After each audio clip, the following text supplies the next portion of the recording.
Chapter 12, Symbolic Thought, Play, Language, and Literacy in the Preschool Years. Preschool children are highly imaginative. They tell elaborate stories, interpret and reinvent their lives in their drawings and writings, and create fanciful worlds through make-believe. They are able to do all of these things because they possess symbolic thought, described in Chapter 11. Symbolic thought is the ability to use symbols, whether words, scribbles, toys, or invented make-believe actions, to represent ideas. With advances in cognition, preschoolers' play becomes more complex. The simple pretense of toddlerhood, repetitive make-believe acts with objects, has given way to much more complex enactments.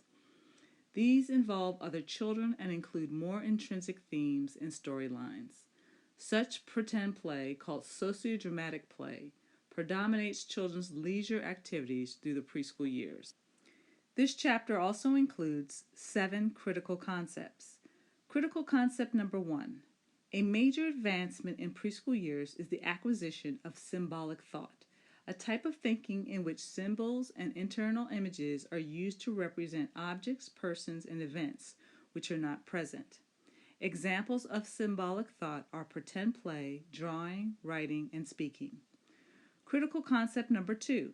Symbolic thought is prevalent in the play of young children. When preschoolers engage in sociodramatic play, the imaginative enactment of make-believe roles, much symbolizing, can be observed. Children use objects to stand for things that are completely different, and they transform themselves into pretend characters. Critical concept number 3. Play differs across cultures. Traditional measures of sociodramatic play may not fully capture the symbolic quality of childhood activities in all families. An example found in many cultural groups is play work, in which children perform household chores but do so in make-believe ways.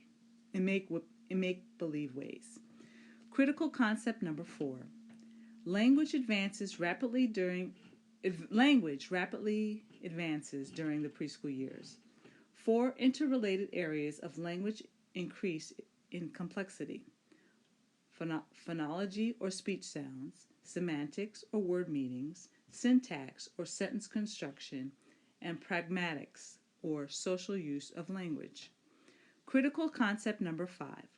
Bilingual children follow a distinct pattern of learning language. They acquire unique phonological semantics and syntax, which include elements of both languages they are learning. These unique language features are logical and rule-governed. Children of diverse cultural backgrounds vary in pragmatics. Social rules of communication will differ from one family or community to another. Critical concept number 6. Many children begin to read and write in the preschool years. However, their efforts are not always recognized by adults. They write by scribbling and read by pretend looking. However, these early literacy experiences are the foundation for later reading and writing in school. Literacy experiences vary from one culture or family to another. Not all children come to school with conventional knowledge of print. However, children of all cultures arrive with the skills in personal expression. Some families emphasize oral expression, others artistic. And lastly, critical concept number 7. Some children are delayed in their acquisition of phonological, semantic, syntax, or pragmatics. Some may have special difficulty understanding how print and books work. These language and literacy challenges may be severe enough to require further evaluation and special instruction from a speech and language pathologist, professional who is trained to work with children on such disorders.